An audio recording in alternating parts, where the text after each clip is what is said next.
मुराद कहाँ है? मुराद सर अभी नहीं आए। कब तक आएगा? करीम पहले मुझसे बात कर लो प्लीज, इजी हो जाओ। बात करने के लिए अब कुछ नहीं बचा। करीम पागल मत बनो, कुछ नहीं हुआ, हमारी आपस की बात है। तुम समझ रही हो कि मुझे सच बताने से रोक लोगे तो तुम गलती पर हो। पहले रिलैक्स हो जाओ करीम। यार उस लड़की ने हर किसी से झूठ बोला, तुम क्या बात करोगी मुझसे? हयात को कैसे बचाओगी बताओ? प्लीज करीम, पहले तुम इजी हो जाओ, एक गहरी सांस लो, 20 तक काउंट करो। हट जाओ मेरे रास्ते से। किसी सूरत नहीं हटूंगी मैं। करीम ऐसा मत करो, मुझसे मैं अपने दोस्त को नुकसान पहुंचा दोगे, समझे?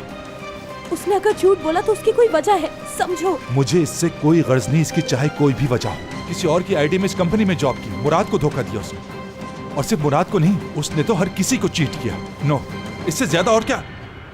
क्या हो गया?